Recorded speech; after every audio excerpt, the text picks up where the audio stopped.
The day after Michael Jackson passed away, Lisa Marie Presley took to her blog on MySpace and posted an emotional message about her relationship with the king of pop, her anger following their divorce, and her devastation over his death.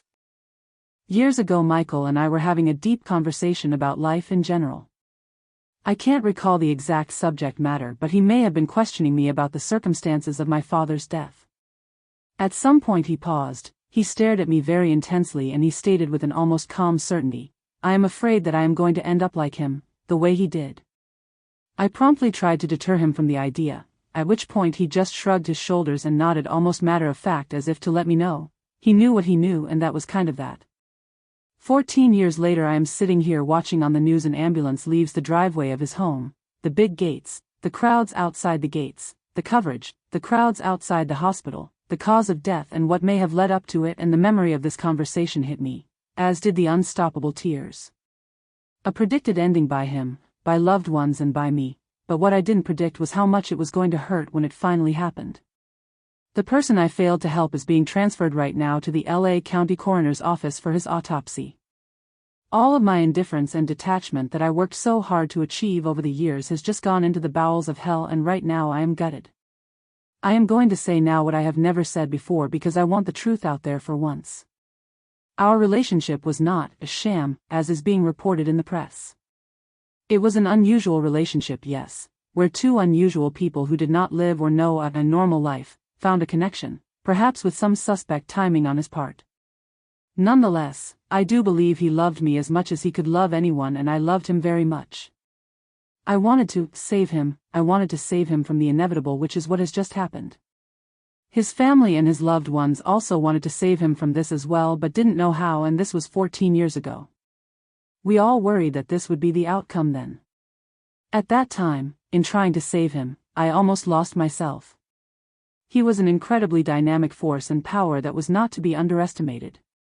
When he used it for something good, it was the best, and when he used it for something bad, it was really, really bad. Mediocrity was not a concept that would even for a second enter Michael Jackson's being or actions. I became very ill and emotionally/spiritually exhausted in my quest to save him from certain self-destructive behavior and from the awful vampires and leeches he would always manage to magnetize around him. I was in over my head while trying. I had my children to care for. I had to make a decision. The hardest decision I have ever had to make, which was to walk away and let his fate have him, even though I desperately loved him and tried to stop or reverse it somehow. After the divorce, I spent a few years obsessing about him and what I could have done different, in regret. Then I spent some angry years at the whole situation. At some point, I truly became indifferent, until now. As I sit here overwhelmed with sadness, reflection, and confusion at what was my biggest failure to date, watching on the news almost play-by-play the exact scenario I saw happen on August 16, 1977 happening again right now with Michael, a sight I never wanted to see again, just as he predicted, I am truly, truly gutted. Any ill experience or words I have felt towards him in the past has just died inside of me along with him. He was an amazing person, and I am lucky to have gotten as close to him as I did and to have had the many experiences and years that we had together.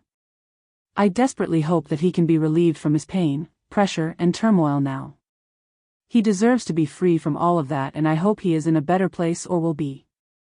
I also hope that anyone else who feels they have failed to help him can be set free, because he hopefully finally is. The world is in shock, but somehow he knew exactly how his fate would be played out someday more than anyone else knew, and he was right. I really needed to say this right now. Thanks for listening. LMP. Michael Jackson is the king of pop.